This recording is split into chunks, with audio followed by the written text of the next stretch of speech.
Like, comment, share, and subscribe. Pause the video right now to check out my social media, my radio show, and thatdrummerguy.com. And most of all, enjoy the following presentation.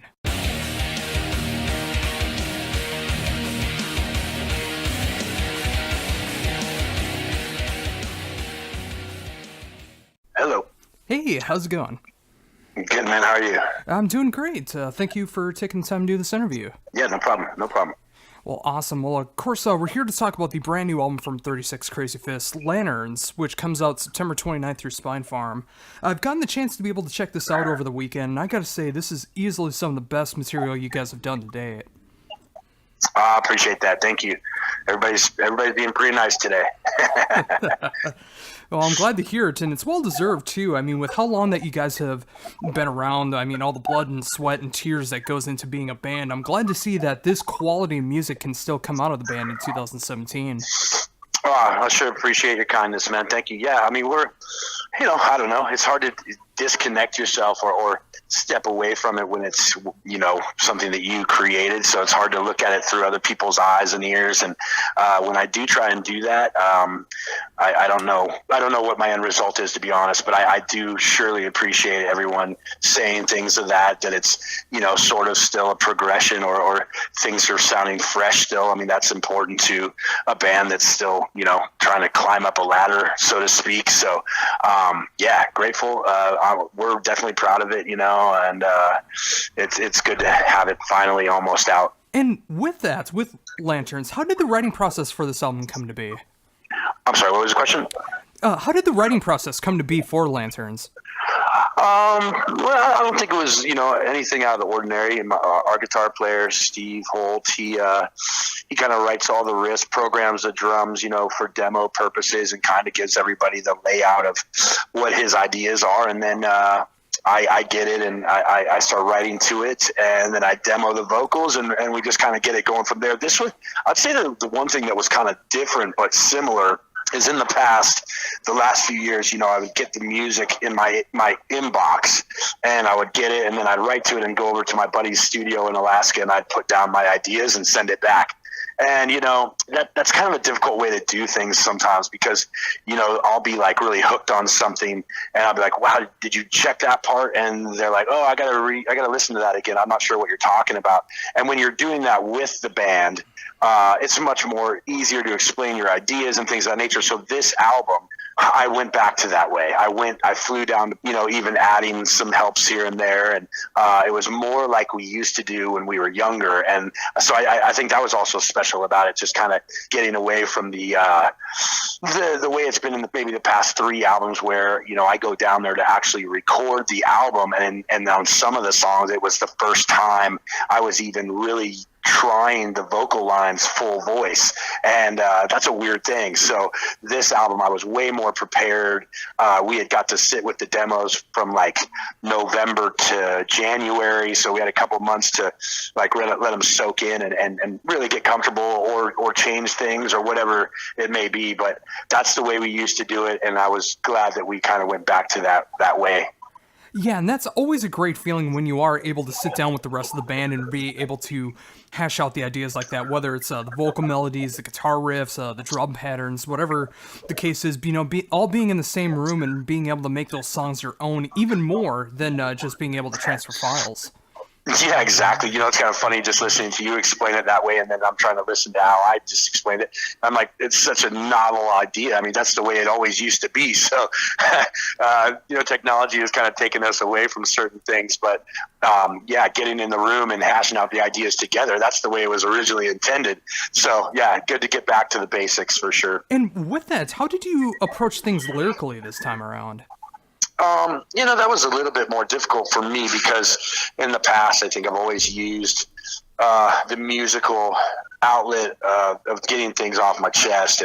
And this time around, I wasn't really sure how honest I wanted to be with myself and the interested listener in our band. I think I was trying to actually come completely from a different place where I was originally going to go through like the Alaskan Native art culture and try and figure out the stories of the animals on totem poles, and then try and correlate those into my own life and into my own songs, and try and do that respectfully to the native culture, and all these things proved to be a much bigger feat than I was prepared for and I had time for. And I'm not totally abandoning the idea, because I think it could be really cool, but once I kind of abandoned that idea, I got kind of stuck, and I was like, I got, these really messy things going on in my life. Do I really want to, rehash them all, or do I want to move forward? And there was a specific moment where I was having a discussion with my girlfriend, and she was like, absolutely. You got to just be honest and do your thing and get this stuff off your chest. Otherwise, how are you going to move forward from them? And it made a lot of sense to me at the time, so I just, of course, that's what I've always done. So went back to that idea. And once I kind of was honest with myself about that, and to be honest, I'm a pretty vague writer anyway. So it's never like it's super blatant, but it's, there's a lot of pain. There's a lot of struggle, inside these lyrics for myself. And I think it was a big cleansing for me. And it was something that I can look back on and realize that I'm definitely removed from that mental state I was in 2 years ago. And that's something to be proud of, but it's also something to remind myself not to go back that way either. So I think it's all important. It's all part of it. And, I'm kind of glad that I decided to just do what was actually the most natural thing for me to do. And that's great to hear from the fan aspect as well, because it is so relatable for so many people who like to enjoy this style of music. I mean, there are a lot of people that are going through the same emotions that you have gone through over the years, and with it being more in the vague, rather than exposing every single detail of your life through the songs, being more vague and making it more open-ended, people are able to adapt it to their own situations and relate to it that much more. Yeah, and that's what I totally love too. I love it because, let's be honest. I mean, some of this stuff is fairly embarrassing, and I'm not proud of them. So to actually get into the nuts and bolts of it, that's not something I'm really interested in doing. So when I do talk to somebody and they're like, "Oh man, this music right here, this song right here got me really through whatever," and for whatever reason it did, I'm super grateful on that. I mean, because literally, like growing up, I loved Metallica so much, and I didn't know that Master of Puppets was about cocaine use. I just know what it meant for me. Like it got me pumped up to play hockey and be with my buddies, and it was a time vault. So music is special like that, and whatever people interpret in their own way through our music, I encourage that. You know what I mean? So I love that. That's the beauty of music. And with that, with being able to purge yourself with the lyrical content through Laterns, how are you feeling about the album and the situations that you've been through now, having being able to go through it this way? I think because I have been thinking about that the last couple of weeks of doing press and talking about it more and more. And what I'm really happy to have come to the conclusion is that I've really realized how grateful I am to have what I have. It can always be worse. I mean, just this week alone, where Hurricane Harvey and Irma have taken people's homes from them and they've lost everything. I mean, it can always be worse. And no matter what, you need to be grateful for the people around you that love you, to the things you've accomplished in your life that are the positive things. It can always be worse. So I think I've taken that from it. I'm happy to not be in the fragile mental state that I was in when I first started writing this album. I'm glad that there is still a light at the end of the tunnel, so to speak. The old saying, "This too shall pass." I mean, it's really relevant as long as you can, focus on the positives and get away from the negatives. And I tend to get stuck in the mud here and there in my life, and all these things are kind of reminders of me not to go down those paths. And we all need them. We all need these little reminders and these little alarms to go off inside our heads to realize that, you did that before. That didn't really turn out too well for you. Let's try something else. And I'm glad that I have that through music and through my friends, and just try and become a better human being all the time. I mean, it's a journey. Life is weird, but I think everybody's got good and bads in their life. And you just got to really focus on the positives and try and, that law of attraction, make more of that stuff happen in your life through positive thought. I think it's important because depression's real as hell. I mean, we've seen it a lot in our culture and in the music industry lately, with two tremendous musicians taking their lives lately. I could never even attempt to act like I've had similar depressions like they have, but we all have our own, and it's not something to take lightly. You know, it's something that is, you know, you got to deal with them. You got to talk to your people. You got to lean on your people. People need people. I don't care. You keep things bottled up long enough in your life, it'll come out the way you don't want it to. And I've done that through a life full of substance abuse and alcoholism, and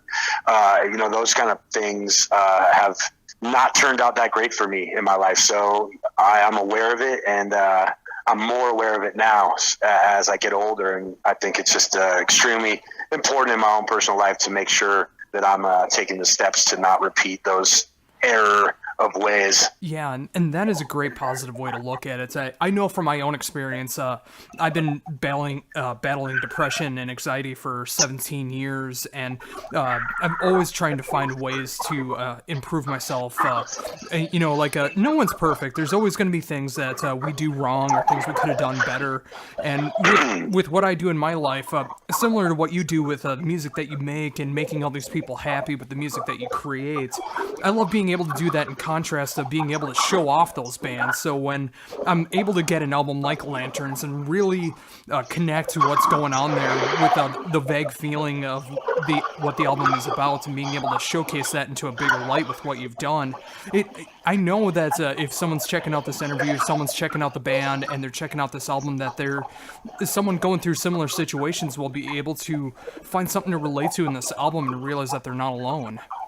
Yeah, no doubt about it, man. And, you know, there's another thing that I guess it's never something to glorify, you know what I mean? And lately I was thinking about how this album is definitely about anxiety and depression that I was going through, and it almost sounds like, you know, oh, you jumping on that depression bandwagon because it's been happening in an alarming rate, but it's nothing to glorify. It's nothing to be, you know, super stoked about, but it's real, and everyone can relate to it. I mean, anxiety sucks, and when you have it, it's hard to eat, it's hard to function, and you know, so it's something to address. It's not trying to act like your depression is more than the next guy's. It's all a part of this wild ride that we're all on. And I think the conclusion I really have come to find out is that I really needed to lean on the people that really love me. And you know, when you're going through certain things, you're embarrassed about it. You don't want to bear all your failures out there in the open. It's an embarrassing thing, but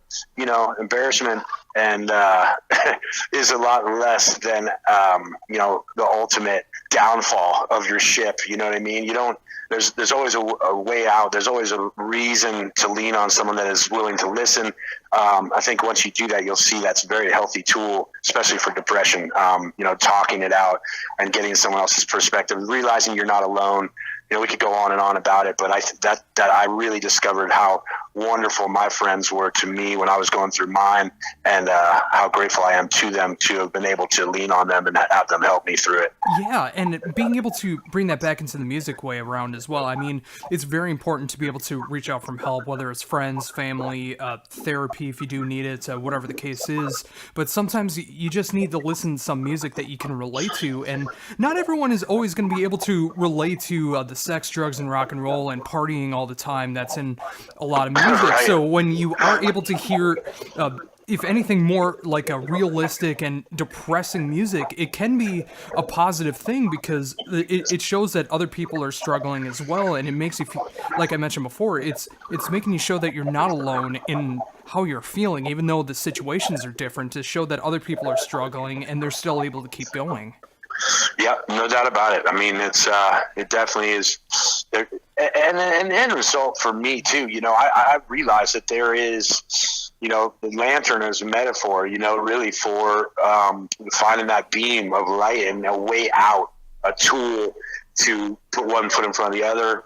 However many ways I can explain it, but yeah, you know, there's just always a reason to fight. There's always a reason to wake up the next day and try again. As long as you're breathing, you got another shot at it. And I think I really took that into account of how grateful I need to turn my mind around about the blessings that I have. Yeah, and speaking of that, getting into more positive aspects of what's going on now, you guys are on an amazing tour right now with Devil Driver. It's great to see that you guys are able to promote the album in such a way with Devil Driver behind you. Oh yeah, no question about it.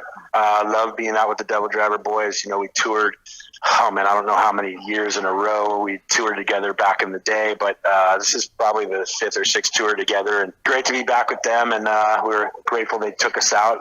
They're kind of at the end of their trust no one cycle, so we were stoked to get back up. And it's a lot of fun touring with your friends. You go on some of these tours where you don't know any of the bands, and it takes a couple weeks to even get comfortable, because it's just kind of a weird thing. But when you're out with people that you love and care about and have had a lot of past with, that's always a lot of fun for us. And this tour is no different. We're having a great time. Yeah, and I think that's very important when you're going out on touring too. I mean, when you are going out on the festival circuits, or you're touring with bands that you're not as familiar with personally, I mean, you can make some great friendships that come from that. But it does, like you said, it does take a while to get used to. But when you are able to go out and tour with friends like that, I mean, it makes the whole experience so much better, because there is so much travel that goes on in there. There is so much backstage problems that can happen with the venue or the promoters or whatever. But when you are able to tour with friends, it just makes the whole experience that much easier. Exactly. Yeah. It's a weird Groundhog's Day, to be honest, and there's all kinds of things that can come up during the day of, like you said, from not having anywhere to put your stuff to, the promoters being flaky. Luckily, you get to a certain level and that stuff kind of goes away. I mean, we haven't, the promoters have been great to us on this trip, but, when you're younger and you're going out, some of them try and ditch out before you're done and not pay you because there was only 2 people there or whatever. And, thankfully those things are behind us, but those are part of it. And so there's been a wild ride during all the touring over this career. But, it can be a lot of fun too. And it is. And that's the reason that at this point of our lives, in December, we'll be 23 years old, and we're still having a lot of fun. So that's why we're still doing it. And speaking of that, with having almost 23 years under your belt with 36 Crazyfists, what would you say you've learned the most from this experience? I've learned that this is more than the music. That one of the sole reasons that we still are doing this is because it's family, it's a brotherhood, and the music is a big part of it. But it's bigger than the music. It's the people that we've connected with on a nightly basis, and they've told us how the music has impacted them in positive ways. I mean, that's almost like, I don't know why, for some reason on this trip, I don't know if I'm getting more emotional in my old age or what, but some of these people have really choked me up, telling me about how the music has affected them in their life and got them through this and that. And, cause that's what it's done for me too. So, it's special. And I've learned that, it's more than the music. It's the connection with the people. It's the connection with the boys. It's seeing the world together, coming from Alaska, where no one really has gotten out of there musically. It's been a really special ride, and I don't take any of it for granted. I know it could all be over in one fell swoop, and so I'm grateful to still be doing it, and got a new album coming out in a couple of weeks, and that's crazy in its own right that, each couple of years we keep on churning them out, and there's still some good group of people that are interested in hearing it, and that's a big reason why we're still doing it. And with that, after this current tour with Devil Driver, what's next for the band? We end, I believe, on the 23rd in September in Texas, and then the very next day we start our headliner. We got 2 bands out with us, The Last 10 Seconds of Life and Charcoal Tongue. I'm not familiar with Charcoal Tongue.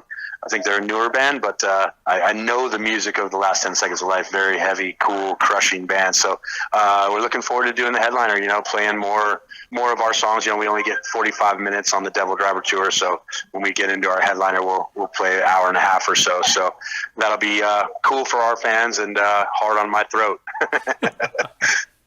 That's always a welcome challenge, though. I mean, when you are able to adapt from opening the Devil Driver to going out and doing your own headlining run to promote the new album, I mean, it's great to see what fans come back for certain shows and what songs you're able to play for a full headliner as opposed to 45 minutes, and just seeing how everything changes like that. Yeah, there's a definite difference when it's strictly your people. Well, I mean, of course, it won't be only our people, but when you're doing a headliner thing, it's very cool. You get to do a little bit more that you aren't able to do on the headliner. You get to make sure your backdrop's up every night. And I'm not saying that we're not getting that now, but certain nights you can't because whatever reasons. And so there's those little tiny things that when it's your show, it's your tour, you still want to make sure you're taking care of the bands below you. Absolutely. I mean, we've always been treated very nicely by the other bands, but it's not always like that. So there's a lot of things to make sure we're doing, and getting to play certain songs that we weren't able to fit in the set is probably the most rewarding because ultimately we're trying to let our people hear what they came to hear, and you can fit a lot more in that way. And with that, I mean, with how long the band has been together and so many albums and so many great songs, how hard is it now to be able to choose what songs are going to be played live? That's the challenge, I guess. There's certain songs we can't really get away with not playing. And then there's ones that we hardly get to play. And so we try and, throw those ones in and out and kind of mix it up. I mean, I was just watching this documentary on Pearl Jam where they have a different set list every single night. I wish I could say we did that. We don't. But we are trying to make a good balance of all the songs and play a certain set for, a few days in a row, and then if something's not really working or vibing, we'll try and throw something else in, and that keeps it fresh for us too. Not playing the same damn set for a year and a half. Nobody wants to do that. Yeah, I mean, that is the challenge, is being able to play the songs that the fans want to hear and the songs that you want to play as well. I mean, sometimes those go hand in hand, but it's always nice to be able to switch things up a bit, and that way it makes for the live show for the band and for the fans that much more exciting. Yep, exactly. It's all about keeping it fresh at this day and age. So, we'll try and, I'll meet people before the shows and they'll say, hey, are you playing this? Are you playing that? And I really have come to mind to tell them pretty much right away that I was like, I don't want to give away anything, because when I have in the past, you just kind of get the look of disappointment on their face after they've asked for 3 songs in a row and you're like, no, we're not playing that one tonight. So I don't want to do that. So I just kind of keep it to myself these days, and hopefully they're pleasantly surprised when their song gets played. Yeah, and I think that's a really refreshing way to look at it too. I mean, when you go in with that, I mean, there's that mystery and excitement of what song's going to be coming up next. Yeah, exactly. You don't want to know the whole set list before it's played. I mean, what fun is that? Yeah, I mean, you could just stay at home and put together your own playlist if you wanted to do it that way. I mean, when you're going out and doing it live, when you're going out and seeing a band live, I mean, I love that excitement of being able to wonder what's coming next, what's going to fit well with the song that just came after, and what are they going to end with, and just seeing how everything's going live like that. Yep, exactly. So also with that, I mean, with all of these experiences that you guys have gone through over the past 23 years, and, all the hardships, all the great times, the good times, and everything, how do you feel about being one of those bands, originally starting from Alaska and being able to have this lasting impression on the style that you guys play and influencing bands that have come since you guys started? Oh, boy. I mean, I guess there is reflection. We do look back and we do know that, I guess we have some sort of little some little scar on the roadmap here, but we don't think about it too much, to be honest. I mean, I get a kick out of seeing like our fans being like, hey, have you heard this band? They totally ripped you guys off here, blah blah blah. It's definitely not something we really put much thought into. It's always flattering when somebody says that we've influenced them, and that's great. It's great that we've had a long career that as music that people want to adapt. I mean, everybody, we did too, we're big fans of Alice in Chains, and we tried to be a darker, heavier Alice in Chains at times in our career. And, I don't know if we succeeded at all, but, those are the things that we gravitated towards. Everybody's got some influences, and, it's fun to hear how we've been a part of that. So yeah, it's cool. When you have a career that's over, even 5 years or 10 years, let alone 23, you've got to have had some sort of positive to continue and to make it relevant for your own self to continue. So I feel real proud of that we're still doing this, and this is something that's been so special to us for half our life. Yeah, I can't agree more with that. I mean, after discovering you guys with the Snow-Capped Romance and being able to help promote Laterns, it's great to see the evolution that you guys have taken. I mean, obviously not always the easiest path being able to do that, just living life, let alone being in a metal band. But seeing where you guys have come now and everything that's coming with Laterns, I mean, from what I've seen, the positive reception to the songs that have been released so far, the live shows, seeing the crowds loving you guys, and everything that's going on with the band. I mean, I'm very happy to see where you guys are now in 2017 and able to stay as strong as ever with such an amazing album like Laterns. Yeah, thanks, man. I mean, it's a big testament to guys like yourself too. I mean, wouldn't be any fun without the people that it really means a lot to. And I speak to them nightly, and I see that the band means a lot to them, and that's something we're really, really stoked on. And like I said, man, I've really taken that into account on this initial tour of the new album. That I don't know if I was really ever that focused on it, or maybe I didn't have the same conversations that I'm having with people now, but it's literally definitely choked me up and made me really grateful that we have had this kind of connection with people that really care about our band. I mean, it'd be great to get a whole bunch more of them, but we're grateful for all of them. Yeah, and that's the great thing with the perseverance and where the level that you guys are at is that when you are able to keep progressing the way that you are, the fan base does slowly but surely keep coming in. And when you have those fans that have been around since the first or second album, and when you're making new fans, whether it's 10 Seconds of Life that are going to be opening for you, or new Devil Driver fans that are just discovering 36 Crazyfists. I mean, every time that you're going out on tour, you're able to get some new fans, get new perspective, and be able to keep going that way. Yeah, exactly. I mean, at this point, we're still just trying to, connect with the interested listener. So if we're getting some from those bands that maybe hadn't heard us before at this stage of the game, which that's definitely happening, absolutely, that's still a big reason to continue to do this. I mean, ultimately, you want to get your music out to as many people as you can, and that's still the goal for us. I mean, it's not necessarily about anything monetarily. It's more about just connecting with people that really dig what you're doing, and that's a big part of why we still do it. Oh, and again, as a fan, that just makes me so happy to be able to hear that. And I can't thank you enough for being able to take the time to be able to talk to me about everything that's going on in the world of 36 Crazyfists, and being able to talk about the brand new album, Laterns, which is coming out on the 29th through Spinefarm Records. Like I said before, being able to check out the whole album from start to finish. I love the diversity that's going on there. The very haunting ballads that are going on there, the very crushing songs that are on there. I mean, it's great to see everything that's going on with the band, and it does show that sometimes the hardest struggles in life can make for some amazing art. And like I said before, I think this is one of the finest albums that you guys have done to date, and I really hope people are able to pick up the album and really appreciate it for what it is. Oh man, I can't thank you enough for the kindness. It's really nice to hear those things, and I'm really glad you like it. Oh, not a problem. Before we wrap things up here, is there anything else you'd like to mention that I hadn't brought up yet? Man, not really.